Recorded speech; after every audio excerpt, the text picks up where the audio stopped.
तर हे पर्व आहे होऊ दे व्हायरलचं पर्व आणि कालच्या भागामध्ये आपण काही स्पर्धकांना भेटलेलो आहोत. पुढचे स्पर्धक आपल्याला हसवण्यासाठी तयार झालेले आहेत. तर वळूयात आपल्या व्हायरल स्पर्धेकडे. तर मंडळी, कालच्या भागामध्ये आपण भेटलो 2 स्पर्धकांना. आज मात्र आपण भेटणार आहोत पुढच्या 3 स्पर्धकांना. पण हो, आज असणार आहे एलिमिनेशन. तर मंडळी, आज या मंचावरनं मला तुम्हाला सांगायचंय की अशा बऱ्याच जणी आहेत ज्यांना नायिका होण्याची इच्छा असते, नाही का? म्हणजे अभिनेत्री होण्याची इच्छा असते, हिरोईन बनण्याची इच्छा असते. तर आता आपण जाणार आहोत एका मोठ्या सिनेमाच्या सेट वरती, जिथे त्या अभिनेत्रीचा पहिला दिवस आहे. ही तिची पहिली फिल्म आहे आणि तिथे तिची गाठ पडणार आहे एका हेअर स्टायलिस्ट दीदीशी. बघूया ती कोण आहे आणि ती काय करणार आहे. जोरदार टाळ्यांनी स्वागत करूया मुंबईहून स्नेहल सिधामीचं. बापरे, माझी पहिलीच फिल्म आणि शूटिंगचा आज पहिला दिवस. खूप टेन्शन आलंय.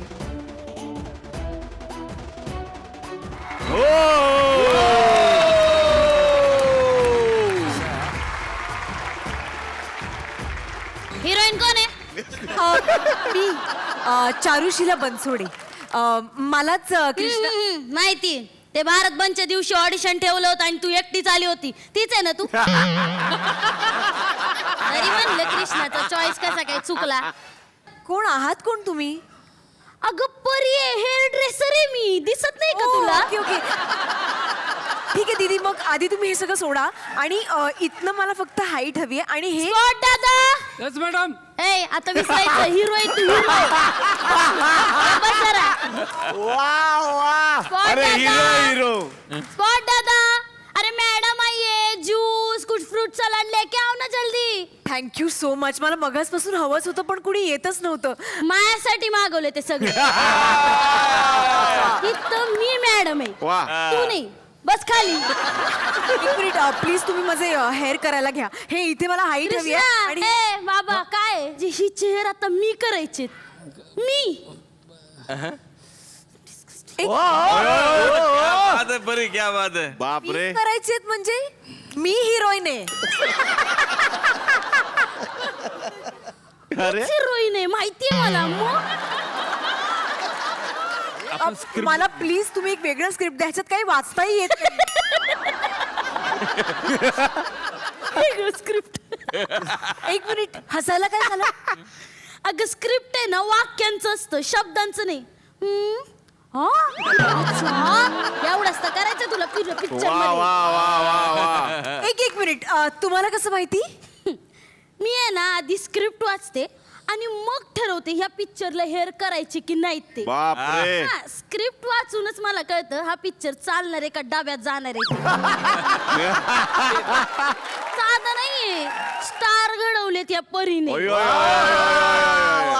माझी आजी आहे ना शर्मिला टागोरची हेअर करायची. वा. एकदा शर्मिला आजीला काय म्हणली असेल, ए बाई माझं पाकिट घे आणि सांभाळ जरा.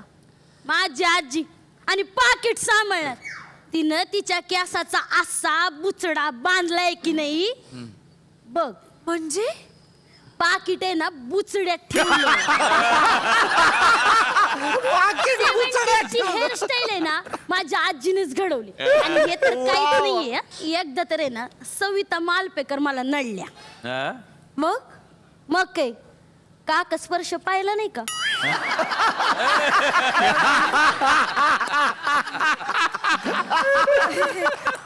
तेव्हा माझ्याशी जरा आदमीनच वाढलं. झालं तुमचं? फालतूचं बोलण्यापेक्षा ना माझं हेअर करा. करते. हा ए बाई, हा. नीट शॉट दे बर का. सारखे सारखे रिटेक देऊ नको. गावाकडनं माझे पाहुणे आलेत, उगा त्यांच्या समोर माझी इज्जत घाल.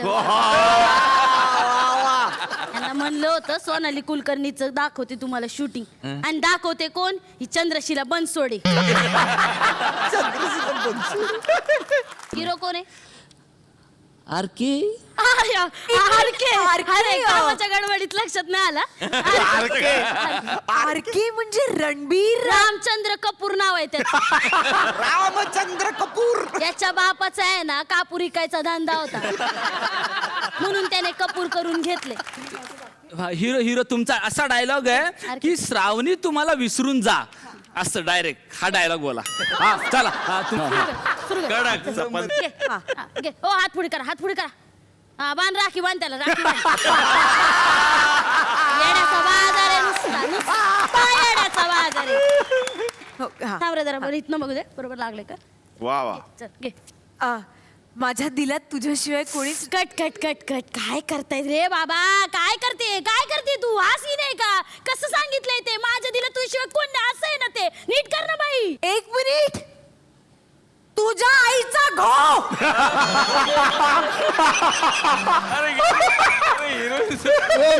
तुझ्या आईचा गो. ही बाया या आजकालच्या हिरोईनला शिकण्याची इच्छाच नाही. गेली निघून. जाऊ दे, आपल्या बापाचं काय जातं. एक सँडविच सांगा मला. वा वा.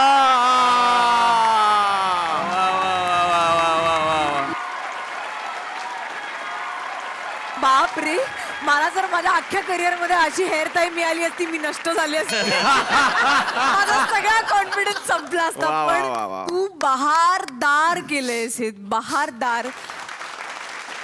परी खूप मस्त केलंस तू. आणि मला सगळ्यात जास्त कौतुक कशाचं वाटतं माहितीये का? मी नेहमी सगळ्यांना सांगत असतो, अभिनय करूच नका. आपण फसतो तिकडेच, आपण अभिनय करायला जातो आणि ती वाक्य पाठ करू नका, ती गोष्ट पाठ करा. त्याच्यामुळे जे मग येतं ते आपोआप येतं, नैसर्गिक येतं आणि ते सगळ्यांना भिडतं. इथे फारच अप्रतिम. अध्यक्ष महोदय, ही आमची परी आम्हाला खूप आवडलेली आहे आणि ही नुसतं परी नाही तर सगळ्यावर भारी आहे. वा वा. छान झाली आहे तुझं परफॉर्मन्स. मस्त आवडली आहे मला ही हेअर ड्रेसर. वा. मस्त पैकी आवडलेली आहे मला ही हेअर ड्रेसर. दुधात टाकतात मस्त पैकी केसर. हो दे व्हायरलची तू आहे परी. हो दे व्हायरलची तू आहे परी. वा वा. पुढचं सुचत नाही, मी चाललो घरी. वा वा. काही शंका नाहीये. वा वा.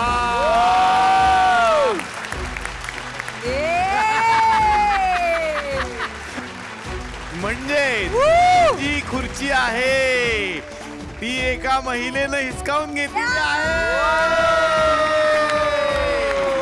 वा वा वा वा वा वा वा वा.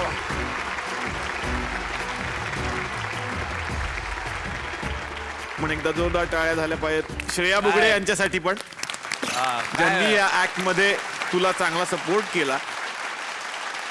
तर म्हणजे आज या ठिकाणी या मंचावरनं मला तुम्हाला सांगायचं आहे की आपण नेहमी असं म्हणत असतो की महिलांचा विकास झाला पाहिजे, महिलांनी पुरुषाच्या खांद्याला खांदा मिळून चाललं पाहिजे, महिलांची प्रगती झाली पाहिजे.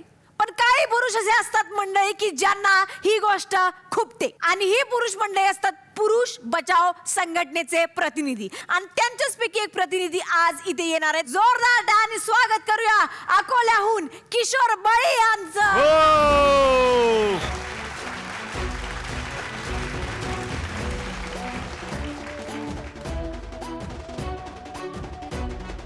नमस्कार किशोरजी, या. शुभेच्छा तुम्हाला खूप.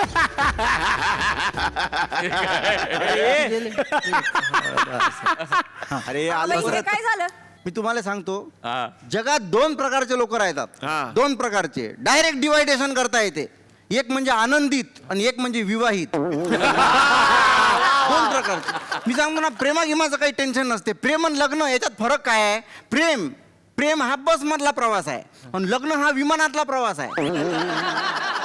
बस मधून माणूस काही बी उतरू शकते. म्हणजे त्याचं टेन्शन नसते. आता भारत भाऊच्या कॉलनीतली गोष्ट, त्याच्या नगरसेवकानं तर ती एक सर्वे केला का बा जे बायकोले भेट नाहीत ते असे लोक आहेत का आपल्या कॉलनीमध्ये. तर मग जे बायकोले भेट नाहीत ते डाव्या बाजूले आणि जे बायकोले भेटतात ते उजव्या बाजूले असे दोन्ही इकडे केले. तो फक्त आमचा विदर्भाचा वाघ भारतदादा गणेशपुरे हे फक्त बायकोले भेट नाही म्हणून एका बाजूला उभे राहिले. दुसऱ्या बाजूला सगळी गर्दीच गर्दी बाकीच्या लोकांची. मग याचा सत्कार बित्कार झाला, यायला विचारलं का बा वा रे वा एवढं डेअरिंग कुठून आला तुमच्यात. तर भारत भाऊनं सांगितलं का माझ्या बायकोनं सांगितलं का अजिबात गर्दीत उभं राहायचं नाही.